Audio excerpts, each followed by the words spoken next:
Buenas noches, doy la más cordial bienvenida a quienes nos hacen el honor de acompañarnos en nuestra casa sede y a quienes nos siguen en los medios electrónicos en esta ocasión para llevar a cabo esta solemne sesión académica en la que tendremos la presentación del trabajo de ingreso del licenciado Yair Ribelino Mercado Ibarra al capítulo juvenil de esta institución titulado Saqueando la Mar del Sur, literatura de piratas y corsarios en las costas de la Nueva España.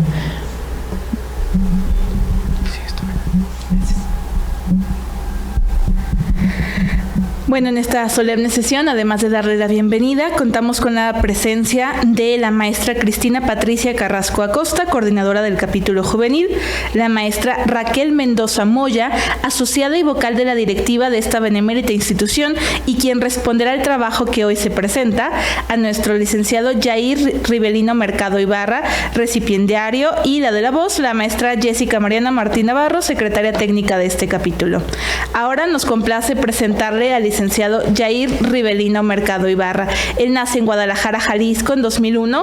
El licenciado en Letras Hispánicas por la Universidad de Guadalajara, recibió el Premio de Creadores Literarios Filjoven en el año 2018 y fue becado por la Fundación para las Letras Mexicanas en su curso de Creación Literaria para Jóvenes en 2023. Ha participado también en distintos foros de lengua y literatura desde el año 2019 y es miembro de la Asociación Mexicana de Lingüística desde el año 2023. Actualmente, sus actividades estarán centradas en la docencia, la escritura y la investigación.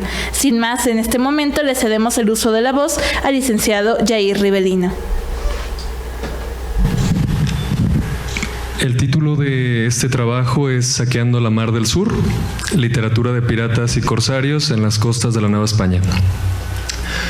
Bueno, en primer lugar agradezco a la Benemérita Sociedad de Geografía y Estadística del Estado de Jalisco y el capítulo juvenil por este espacio, también la presencia del auditorio.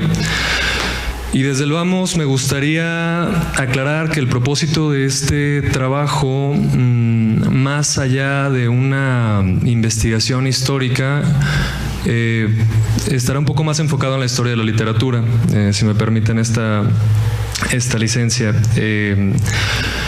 Vamos a trabajar con un par de textos provenientes tanto de corsarios ingleses como de escritores de la Nueva España. Y bueno, esta investigación no habría sido posible sin el trabajo previo de autores como Guadalupe Pinzón Ríos, Jean-Pierre Moreau, Lucila Iglesias, entre muchos otros. Muy bien, bueno, tenemos que empezar a definir un par de conceptos clave dentro de esta investigación. El primero va a ser lo que conocemos como la Mar del Sur, que no es nada más que el nombre que se le da al Océano Pacífico durante el siglo XVI por los primeros pobladores europeos. ¿Más cerca? ¿Más lejos? Ahí está. ¿Más lejos? Muy bien. Debemos mencionar que el primer explorador que se encuentra con lo que ahora se conoce como el Océano Pacífico es Andrés Contero, pero él pertenecía era un adelantado de Vasco Núñez de Balboa. Él es quien le da este nombre, el nombre de Mar del Sur. Ellos estaban explorando el área de Panamá y en el istmo pues se encontraron eventualmente con el Océano Pacífico y pues a partir de eso se le dio el nombre de la Mar del Sur. Esto sucede un 25 de septiembre de 1513 y bueno, años después Fernando de Magallanes también va a darle nombre a este océano. Este nombre viene a partir de la tranquilidad que experimenta al cruzar el estrecho que termina llevando su nombre. En el Atlántico se encuentra con una tormenta bastante fuerte y al cruzar el estrecho se encuentra con el mar en calma. Entonces, a partir de eso, el nombre se le dio por esta situación. Esto sucede entre el año 1520 y 1522. Y bueno, la realidad es que el término Océano Pacífico se utilizó más en términos científicos y cosmográficos, pero el nombre Mar del Sur se utilizó en su mayoría dentro de la literatura.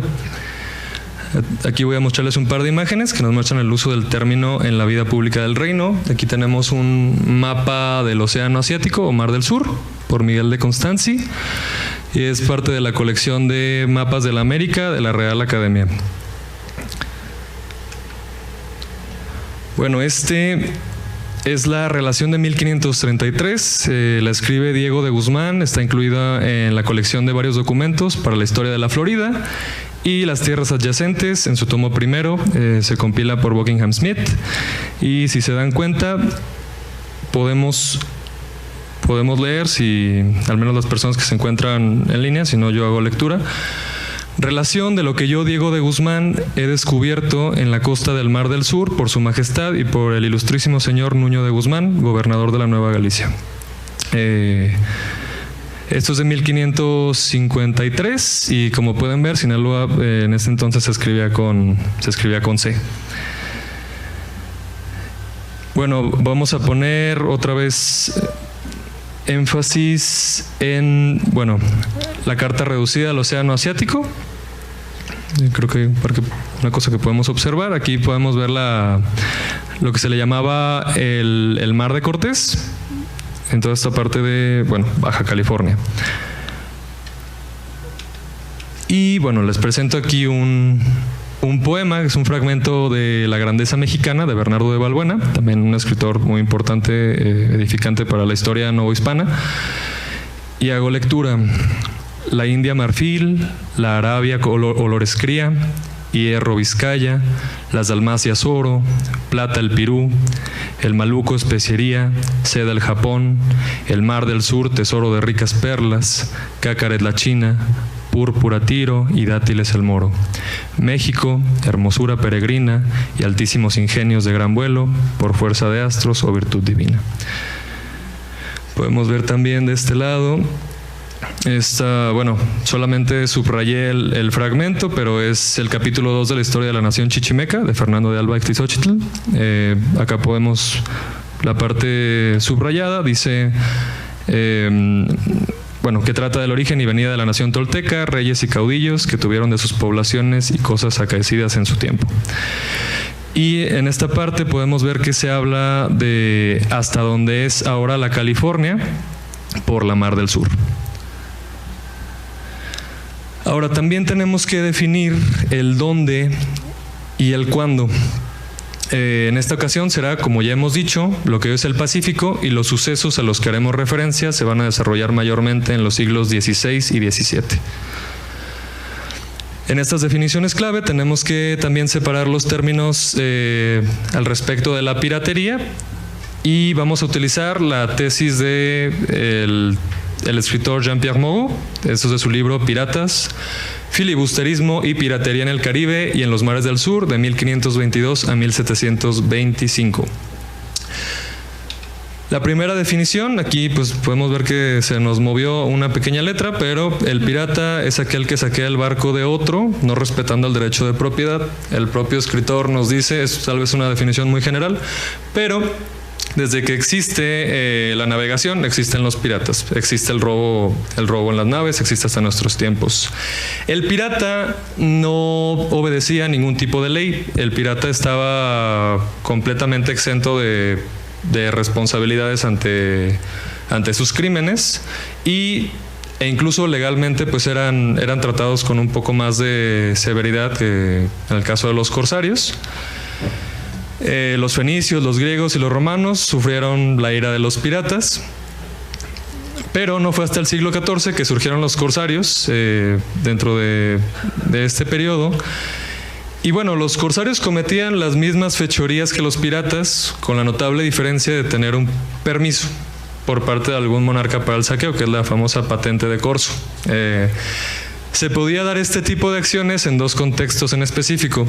El primero era estar en tiempos de guerra y encontrar un barco con bandera enemiga, y el segundo como una manera de represalia ante un acto previo, algo muy similar como a la ley del talión, ¿no? Uh-huh.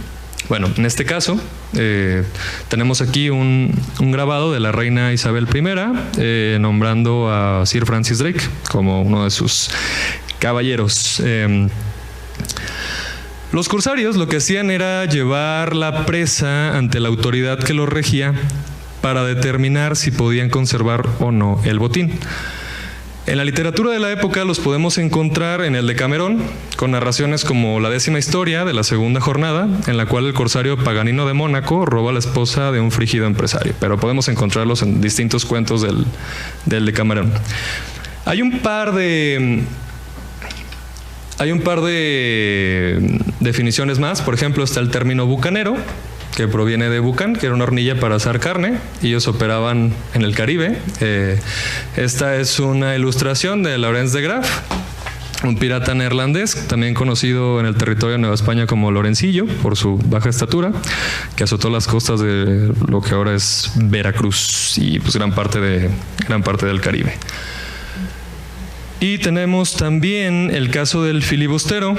El filibustero estaba asociado con la palabra inglesa freebuster y también operaba en el Caribe. Lo que es aquí importante es, fuera de estas definiciones, entender que nos vamos a quedar solamente con los piratas y con los corsarios. ¿Por qué? Porque esta investigación se va a ceñir solamente al área del Mar del Sur o el Océano Pacífico. Muy bien. Bueno, en el contexto histórico vamos a encontrarnos que después de la caída de Tenochtitlan y el avance de los españoles por el occidente del territorio, va a surgir la necesidad, al encontrarse con el Mar del Sur, de crear puertos para poder conquistar las islas del Poniente, lo que ahora son las Filipinas. Específicamente, Hernán Cortés decide, después de mucha prueba y error, consumar los puertos de Acapulco y los de Tehuantepec. Después de muchos accidentes, tanto de problemas, fenómenos naturales y también cuestiones de infraestructura, se decide dejar el Acapulco como el puerto más representativo.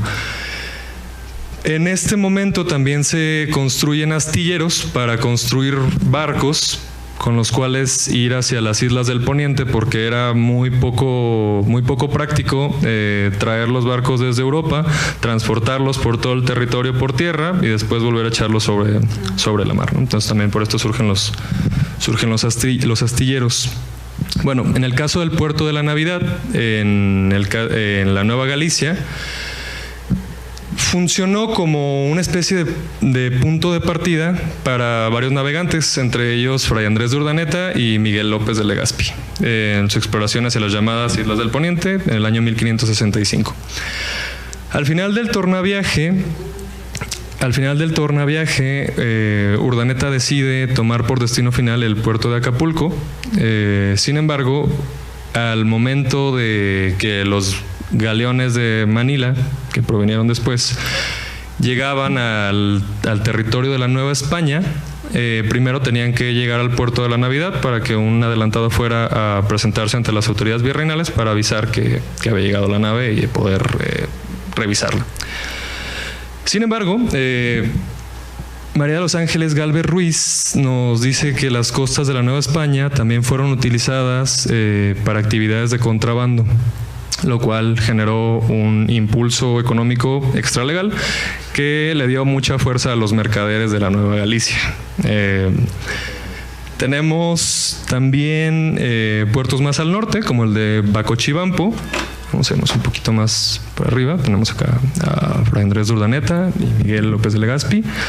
Pero, como les decía, tenemos en el norte los puertos de Bacochibampo, en lo que ahora es Sonora. Y tenemos las islas de la Bahía de la Paz y la del Espíritu Santo.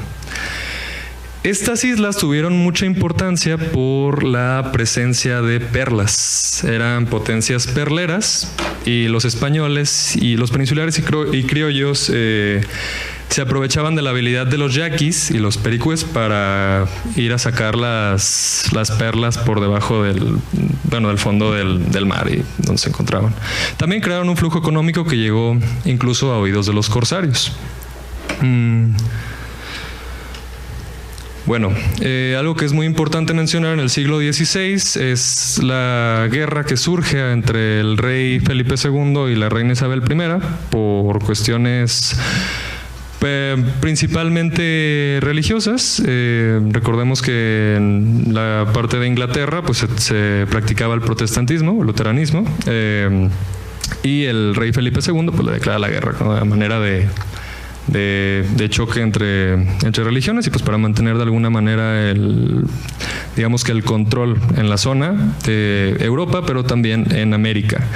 Sin embargo, la reina Isabel I tiene digamos que un hito, que es lograr derrotar a la Armada Invencible. Recordemos que tanto los españoles como los portugueses tenían la hegemonía de los mares. Ellos realmente tenían mucho poder en alta mar, y cuando la Armada Invencible es derrotada, pues esta jerarquía pues se debilita, ¿no? Es el momento en el que los piratas y navegantes ingleses comienzan a tener injerencia dentro de los puertos y barcos de lo que se conoce como la Mar del Sur, el Atlántico, y todas estas zonas. Bueno, después de esto, aquí les muestro el triple retrato de los corsarios de la reina Isabel. Acá tenemos en nuestra imagen a John Hawkins, Sir Francis Drake y Thomas Cavendish. En este caso nos vamos a enfocar solo con Sir Francis Drake y Thomas Cavendish, y vamos a hablar un poco de ellos y su influencia sobre la literatura y leyendas del territorio. Bueno, el primer caso del que vamos a hablar es el de Pichilingüe. El ataque a los galeones de Manila era una situación bastante común a finales del siglo XVI. Y como les mencionaba, uno de los corsarios más notables dentro de este periodo fue Sir Francis Drake, que él es el que también derrota a la Armada Invencible. Es el que se encarga de los principales responsables, además de las inclemencias del tiempo y su falla estratégica, de conseguir esta victoria. Francis Drake, después de atacar distintos puertos del continente, como Santo Domingo, Cartagena de Indias y Huatulco, provocó pánico entre los habitantes del reino. En el año 1579 atacó un navío procedente de Filipinas en el área de Panamá. En el área de Baja California Sur surgió una leyenda en la cual se decía que Sir Francis Drake había saqueado a la nao de Santa Fe y escondido un enorme cargamento de oro, joyas y perlas en la llamada Bahía de Pichilingüe. Aparentemente, al saberse perseguido por la Armada Española, decidió ocultar su tesoro entre las arenas calmas. La leyenda dice, o al menos tiene dos versiones, y en la primera se supone que una tormenta azotó la bahía y ocultó el tesoro para siempre. La segunda nos cuenta que Francis fue seguido de lejos por un grupo de indígenas pericués, y al zarpar el corsario desenterraron el enorme tesoro, y que por alguna razón también se dice que la perla más grande de ese botín adornó la corona de la reina Isabel. Aunque los datos desmienten la veracidad de esta historia, es interesante observar que en esta leyenda juega un papel importante la presencia de los corsarios en el imaginario colectivo de los habitantes de Baja California Sur. Aparentemente, el nombre Pichilingüe vendría del holandés Vlissingen, que es un puerto en los Países Bajos. El libro Mitos, Leyendas y Tradiciones Sudcalifornianas de Leonardo Reyes Silva recoge estas y otras leyendas relacionadas con piratas en el sur de Baja California. En Baja California Sur, disculpen. Otro de los corsarios que causaron estragos en el reino fue Thomas Cavendish. Él, además de saquear uno de los barcos del galeón de Manila, que es el Santa Ana, asaltó el puerto de Huatulco, al igual que Francis Drake. Sin embargo, se encontró con desolación y poco que saquear. Cuenta Fray Antonio de Torquemada en su Monarquía Mexicana que esto le provocó grandes enojos, por lo que intentó desquitarse con una enorme cruz que supuestamente había sido puesta siglos atrás por el apóstol Santo Tomás. En vano fueron los intentos del corsario por destruirla. Ni las hachas ni el fuego pudieron dañar esta enorme efigie, ¿no?, a la Cruz Milagrosa de Huatulco. Este hecho, además de convertirse en una historia que caló hondo en la literatura novohispana, marca la distancia que existía entre la población y los corsarios, vistos como un otro maligno, especialmente por la religión. Recordemos que eran luteranos. En el clima de la Contrarreforma, este tipo de anécdotas crearon un perfil muy detallado de las atrocidades de las cuales eran capaces los corsarios, no solo en las costas, sino también en los puertos, en tierra adentro, pues. Vamos a encontrarnos ahora con otro conflicto que surge a partir de finales del siglo XVII. Recordemos, esto según lo dicen Gilberto López Castillo y María Isabel Marintello en su artículo Piratas en el Mar del Sur, El Rosario y Mazatlán. Francia, a finales del siglo XVII, representaba el mayor enemigo de la corona española, derivado de las tensiones del rey Luis XIV, casado con la reina María Teresa de Austria, con su suegro, el rey de España, Felipe IV. Sin embargo, a raíz del Tratado de Ratisbona de 1684, las luchas francesas por debilitar el poder ibérico vetaron, aunque fuese en el papel, el uso de corsarios y piratas en los distintos virreinatos. Pero bueno, como habíamos dicho, no podía decirse lo mismo de tanto los ingleses como los holandeses. Ahora vamos a dar este salto a finales del siglo XVII para dar un pequeño contexto de lo que era la Nueva España en ese momento. Vamos a ver, un momento. Bueno, realmente el territorio vivía una etapa de esplendor. Era el momento de Sor Juana, era los tiempos de Sigüenza y Góngora. También tenemos la construcción de las principales catedrales. Pero también en el norte, por ejemplo, tenemos la rebelión de Popé, Nuevo México, de 1680. Y pues en este periodo, en este momento de aparente paz y aparente desarrollo, es cuando el corsario William Dampier llega a las costas de la Nueva España, específicamente en el Mar del Sur. Muy bien. Muchos años después, en la década de 1680, el pirata y corsario William Dampier se une a la expedición del Signet por parte de Charles Swann. Lo que es muy importante es que William Dampier junto a Swann saquearon varios puertos alrededor del continente. En el caso de la Nueva España hay registro de sus ataques en Nicaragua, entonces perteneciente al virreinato, donde realizó estragos en Granada y León, además de un ataque fallido en el Realejo. También se encargó de cartografiar la zona de la Baja California con la intención de encontrar rutas para interceptar el galeón de Manila. Sus incursiones en lo que ahora se conoce como México fueron bastante accidentadas. ¿Por qué? Porque en la zona de la Nueva Galicia la expedición del Signet encontró su perdición.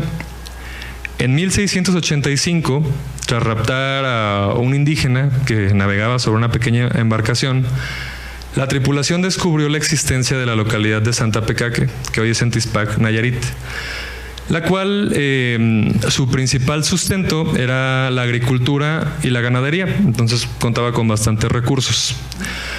Swann envía una expedición a tierra firme y esta se encontró con el pueblo completamente abandonado, pero con las raciones, ¿no? Después de transportarse hasta el asentamiento y saquearlo hasta el cansancio por más de 20 días, el capitán ordenó a 50 de sus hombres que regresaran al Signet con sus caballos cargados de sacos de maíz. A unas leguas del pueblo fueron interceptados por soldados españoles, indígenas y esclavos africanos. Todos estos hombres fueron asesinados por órdenes del virrey. Este fue un duro golpe para Swann, quien perdió a su sobrecargo, el cartógrafo Ringrose, pero también lo representó para Dampier. Él se encargó de registrar estas experiencias en su célebre texto A New Voyage Around the World, del año 1697. En este texto realiza una interesantísima descripción de la cartografía del Mar del Sur, así como la flora y la fauna de lugares como las costas del Virreinato de la Nueva España. Al final, Dampier y Swan vieron sus intentos por saquear el galeón de Manila frustrados, y surcaron de Cabo Corrientes en marzo de 1686 hacia las Filipinas en busca de nuevos botines.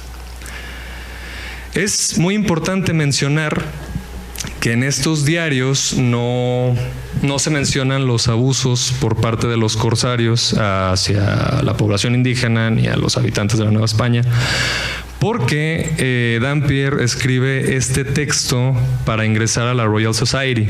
Entonces era necesario también limpiar la imagen para presentar el texto. Digo, a pesar de que de alguna manera la Royal Society iba a estar de acuerdo con el saqueo de tanto las costas como los barcos del enemigo, pues no querían mostrarse como salvajes. Resulta interesante observar que Dampier nos ofrece una mirada periférica del virreinato al no poder acceder a poblaciones en tierra adentro.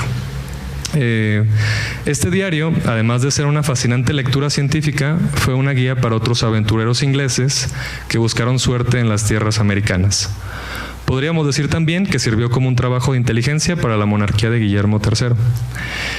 Ahí yo les comparto un poco fuera del texto que cuando estaba leyendo este diario de Dampier, específicamente en el capítulo 6 donde nos habla de la Nueva España, al surcar por las costas de Oaxaca, ese texto evidentemente leído del inglés nos está hablando de una roca que está cerca de la orilla del mar, y Dampier lo llama, o sea, nos empieza a explicar como que el agua golpea la roca y produce así como un efecto de humo, un efecto de agua, y dice algo así como, en inglés lo llamaban, los locales lo llaman la piedra befadora en vez de la piedra bufadora. Entonces es gracioso como un lector del siglo XXI, hispanohablante, observar este extrañamiento del propio territorio, pero desde la vista de una persona que no iba a poder ingresar completamente en él debido a todas las restricciones que había. Ahora vamos a hablar del lado opuesto de esta historia. Vamos a hablar del libro Los infortunios de Alonso Ramírez, del año 1690. Este texto fue escrito por el polímata Carlos de Sigüenza y Góngora en el año 1690. Hay un debate muy acalorado acerca de si esta se trata de la primera novela novohispana o no.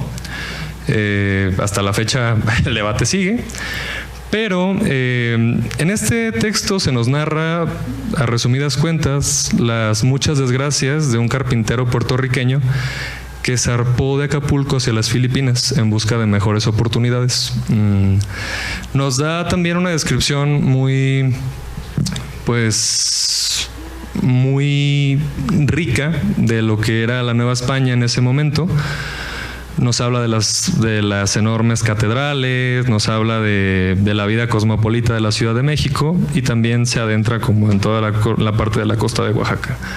Y en algún momento él intenta obtener algún oficio, pero al no conseguirlo dice: hice lo que toda persona sin oficio ni beneficio hace en la Nueva España, me embarqué y me fui hacia las Filipinas.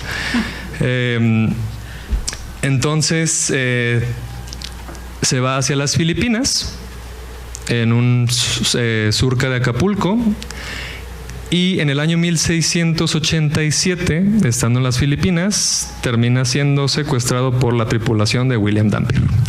Entonces, el texto nos va a narrar abusos que hasta a la fecha al lector lo pueden escandalizar, o sea, abusos de todo tipo por parte de los corsarios. Y hay digamos que hay un acercamiento muy interesante de esta de esta protonovela a la novela picaresca. Comienza incluso narrándonos sus orígenes, muy similar al tono de confesión que tenían las novelas picarescas. Y de alguna manera comienza a retratarnos todos estos abusos, hasta cambiando el tono un poco irónico, un poco juguetón del principio de la narración, a narrarnos una verdadera historia de horror. Pero Ramírez logra dar una vuelta al mundo junto con la tripulación de Dampier y es liberado.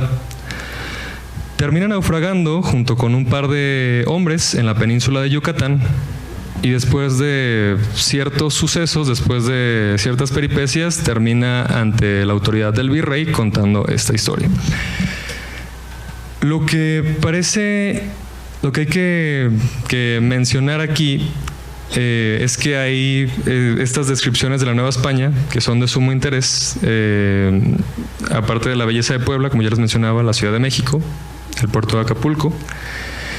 Y creo que el debate que surge a partir de esta novela fue un debate que estuvo desde la publicación del texto hasta el año 2007, si Alonso Ramírez se trataba de un personaje literario o realmente había existido, ¿no? En el año 2007 se descubrió que realmente Alonso Ramírez sí existió y fue el primer americano en darle la vuelta al mundo, del que tenemos registro hasta el momento.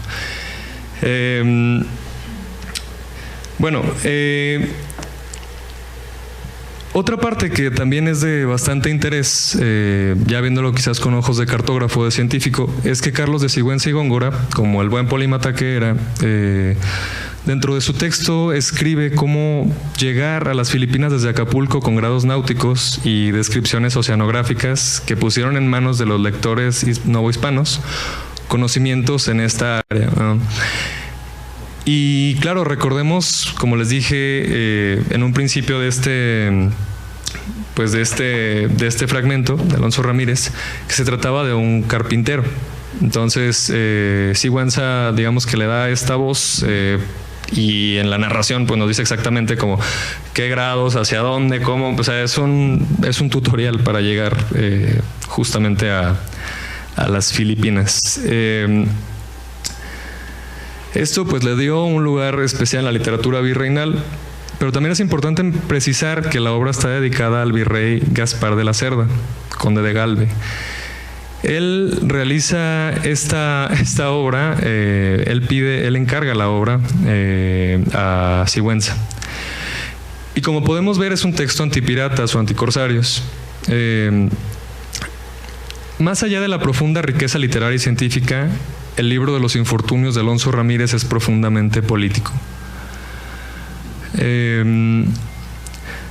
Creo que uno de los puntos más importantes que podemos tomar a manera de conclusión para este trabajo es el contraste que se puede dar entre la literatura producida por los corsarios ingleses, viéndose a sí mismos como aventureros,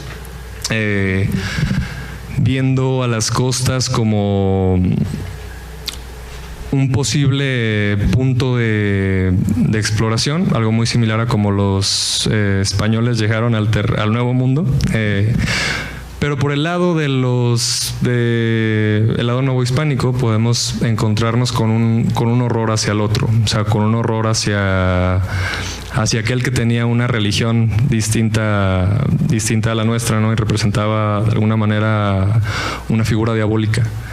En el caso de los infortunios de Alonso Ramírez, hay un momento en el que se encuentran con una flota de franceses, los cuales terminaron siendo diezmados por los barcos de Dampier, pero ellos rezaban que caer en manos de los franceses, aunque tanto españoles como franceses no se llevaran, al menos tenían el dogma en común. Entonces tenía como esta especie de afinidad un poco más a través de la religión, y esa es una distancia que se marca con tanto los piratas neerlandeses como con los ingleses. A manera de conclusión, creo que hay una clara división en el tratamiento de la Nueva España, de nuevo viéndolo desde la violencia y los corsarios como la aventura.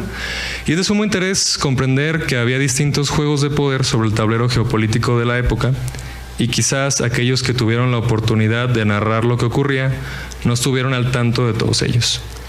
Al lector del siglo XXI, quizás la información lo lleve a construir una línea un poco más clara entre las razones detrás de la violencia en alta mar, como si se tratase de alguna manera de un rompecabezas o la búsqueda de un tesoro. Muchas gracias.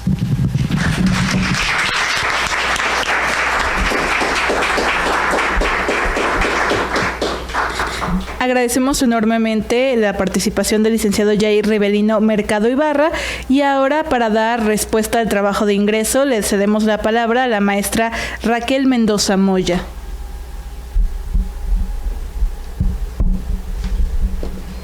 Buenas noches. Agradezco al capítulo juvenil de esta Benemérita Sociedad de Geografía y Estadística del Estado de Jalisco por la invitación para comentar el trabajo que hoy nos ha presentado Jair. Enhorabuena. Gracias porque nos has regalado un poco de tu investigación e interés por la literatura de piratas y corsarios en la Nueva España. Si bien algunos, cuando escuchamos piratas o corsarios, probablemente se nos viene a la mente una imagen de un hombre muy mal encarado, con sombrero, espada y probablemente con un carácter muy fuerte y de muy pocos amigos. Sí, quizás sea esa la imagen que visualizamos o caricaturescamente desde niños. Sin embargo, desentrañando un poco la historia, y más aún en periodos y lugares muy específicos, como lo ha hecho hoy Jair, nos podemos dar cuenta que verdaderamente quien era pirata o corsario debería ser muy inteligente para ir realizando cartografía de los lugares que visitaba, y más tratándose de la Nueva España, donde eran tierras recién encontradas y podrían encontrar nuevos tesoros y aventuras. Y bueno, si el pirata al mando no era tan inteligente, al menos debería ser muy audaz y persuasivo para encontrar quien hiciese los diversos trabajos necesarios para navegación y se afiliara a él, y sobre todo encontrar una tripulación que le fuera fiel, que le tuviera miedo, pero sobre todo que le gustase realizar los actos de saqueo a nombre propio o de alguna corona. La idea o la imagen de los piratas que yo tenía es la que leí a través de Martín Luis Guzmán, que son personajes del siglo XVIII, principios del XIX, donde los visualicé sanguinarios, peligrosos, bandidos, y con relatos que reflejan mucha crueldad en sus acciones, como Pirata Barbanegra, MacGregor, MacDonald. Y si bien la historia nos revela que los piratas existen desde que hubo un mar al que navegar, y ustedes se han quedado con la inquietud de saber un poco más sobre piratas, les comento algo que me pasó al leer el texto de Jair. Recordé cuando menciona en una parte de su texto que un corsario se roba a la esposa de un empresario. Dije, claro, se robaban a las mujeres y también iban como parte del motín, pero salió mi lado defensor del papel de la mujer en la historia. Y recordé un libro que no tiene mucho, que lo publicó el Fondo de Cultura, es el de Mujeres Piratas, y el cual se los recomiendo, porque en la literatura de piratas no solo coloca a las mujeres como acompañantes o parte de un motín, sino que en la mayoría de las literaturas lo ponen así o omiten su participación. En este libro se menciona cómo también fueron protagonistas y mujeres de gran valía. Pero retomando, Jair, ya te quiero cambiar el nombre, nos han contado en breve tiempo y espacio en el que se relatan las acciones de los piratas Sir Francis Drake y William Dampier, en el que ahora es el Océano Pacífico, lo cual es de reconocerle, ya que la literatura de piratas mayormente pertenece a la literatura inglesa, y conocer lo que pasó en nuestros mares es de vital importancia para enriquecer nuestra historia. Ahora bien, imaginen cómo era para estos corsarios encontrarse frente a un océano inmenso y desconocido en su mayoría, en el cual tenían que hacer mapas porque no existían más que sus barcos y muchos kilómetros del mar enfrente y lugares que explorar en la Nueva España.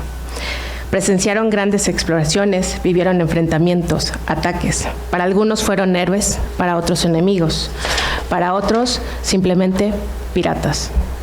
Pero habría que preguntarse por qué piratas en esta temporalidad. Lo mencionó Jair al hablar de las naves provenientes de Manila. los famosos galeones de Manila, porque transportaban mercancías entre Asia y América, transportaban seda, porcelana, especias y demás productos que para el pirata representaban riquezas para subsistir más tiempo a la mar o seguir explorando.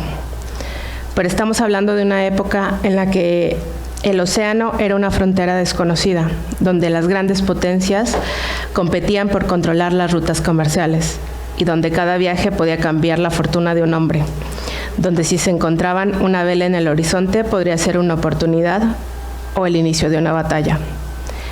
Si bien de algunos piratas existen historias verídicas, de otros solo leyendas que se han quedado a través del tiempo, todos estos relatos sobreviven porque a la gente nos gusta escuchar, leer, visualizar las vivencias, las aventuras, los infortunios y probablemente pensar que siguen existiendo piratas, hombres y mujeres, pero ya en otro contexto y claro, ya no con la imagen del sombrero y la espada.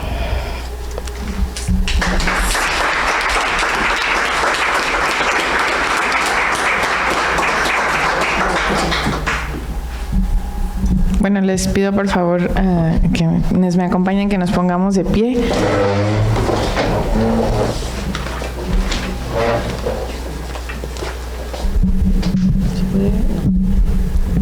¿Te ayudo? No, gracias. A nombre de la Benemérita Sociedad de Geografía y Estadística del Estado de Jalisco, pregunto. Yair Rivelino Mercado Ibarra, ¿protestas cumplir y hacer cumplir las normas y reglamentos que rigen la vida institucional de nuestra Benemérita Sociedad y promover a través del trabajo el crecimiento cultural, científico y humanístico de los Estados Unidos mexicanos y del Estado de Jalisco? Sí, protesto.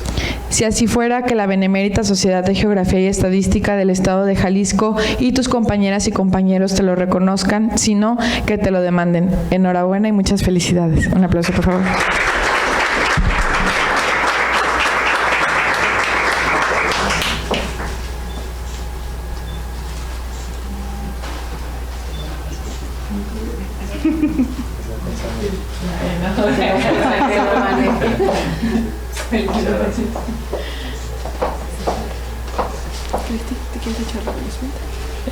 Sí. Bueno, de igual forma aprovechamos que ya estamos aquí para también otorgar la presente constancia de ingreso al licenciado Yair Rivelino Mercado Ibarra en calidad de asociado del capítulo juvenil, quien cumplió con los requisitos respectivos y protesta del estatuto y reglamentos de esta benemérita institución, presentando como trabajo de ingreso el tema Saqueando la Mar del Sur, literatura de piratas y corsarios en las costas de la Nueva España, Guadalajara, Jalisco, a 20 de agosto de 2026. Firma la de la voz, maestra Cristina Patricia Carrasco Acosta, coordinadora del capítulo juvenil, la maestra Jessica Mariana Martín Navarro, secretaria técnica del capítulo juvenil, así como nuestro asesor del capítulo, el geógrafo Carlos Alberto Zaraco Álvarez. Muchas felicidades y muchas gracias, Yair. Bienvenido.